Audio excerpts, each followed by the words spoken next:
My vision is blurred and dark as I open my eyes.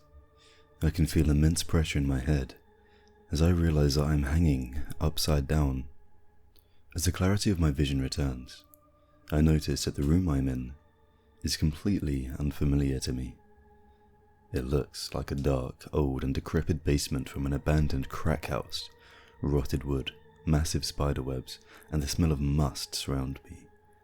My initial instinct is to scream for help, but I manage to stop myself before I do.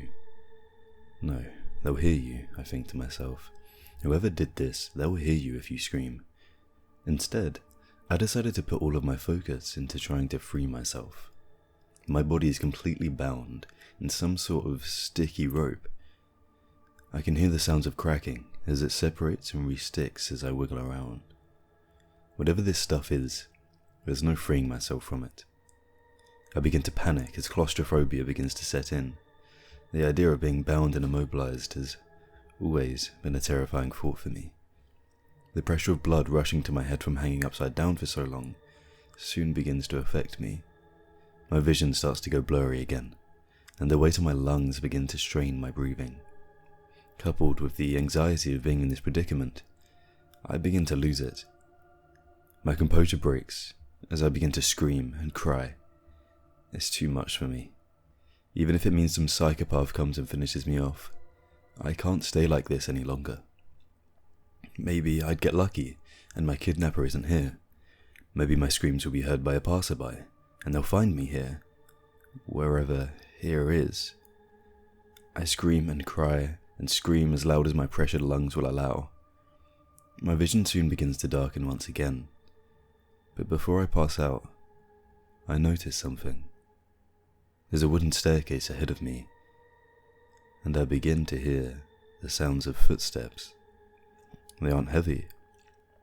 More so, they sound like someone is walking with tap dancing shoes. "Are you awake, dear?"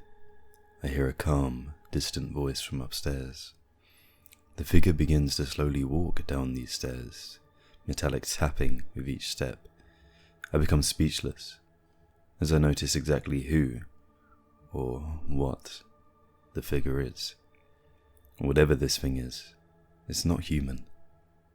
At first glance, because of my affected vision, it appears to be a tall, slender woman. Long tangled hair covers her face as she slowly approaches me.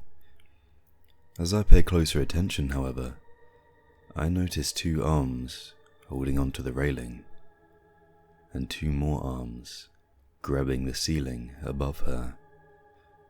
What I thought was tap dancing shoes was revealed as long, bony legs with barb-like claws protruding from her feet. As I scream at the sight, she lifts her head to stare at me, massive mandibles opening wide as she lets out a horrible wail, her 6 pairs of black eyes opening wide as she does so.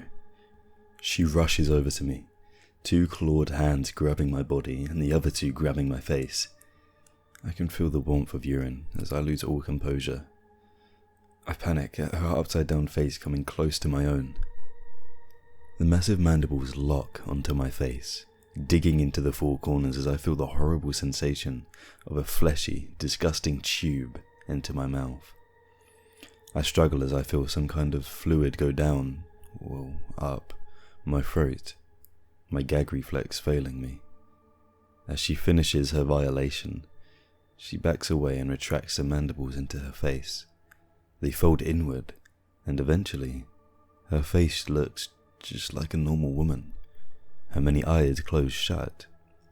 She then opens the 2 located in the normal area where human eyes should be. No longer are the eyes a tar-like black like before, but a regular pair of brown human eyes. As I observe her now human-looking face, I recognize who she is. It all comes back to me, who she is and where I was before I woke up here. "You," I say, as I try to forcefully vomit whatever was now inside of me. I had met her at the coffee shop where I work. She came in, struck up a conversation, and we'd immediately hit it off. By the end of the night, I found myself at her apartment and in her bed. I remember after we did the deed, I began to get lightheaded. I went to the bathroom and splashed water on my face. As I stared at my reflection, my vision went dark, and I passed out then and there. That was the last thing I remembered before I woke up, hanging upside down by what I previously thought was rope, but I'm now convinced was some kind of webbing. "Hello, dear," she says in a calm and relaxed tone. "Thank you so much for a wonderful time." She turns around, folding her extra arms behind her back, and retracts her claws into her fingers. As she walks up the stairs, she stops and says one last thing. "I know you'll take good care of them. I'm so happy I met you. You'll make sure they're well fed and grow to be big and strong." Every horrible possibility of what she meant races through my mind. I begin to panic once again, screaming and crying out for someone, anyone, to help. I soon begin to feel something in my stomach. "Oh no," I cry out loud. The pain is excruciating, and it feels like someone is tearing me up from inside. I scream as loud as I can, and I feel bile coming from my throat pouring onto the floor. Almost immediately, I pass out and awaken in a bed. I sit up quickly and realize I'm in my room, in my bed. I begin to sob as I realize that it was all a horrible dream. I walk into my bathroom, splash water on my face. I stare at my reflection. I realize I look like absolute shit. My complexion is pale like a corpse, and the rings under my eyes add to that comparison. Suddenly I gag, and bile expels from my mouth. The pain is unlike anything else. I grab my abdomen reflexively, and notice something odd. I feel around with my hands, and realize there are dozens of tiny lumps. They're moving around, under my skin, inside my body. I scream and scream as they move their way up my body until they reach my throat.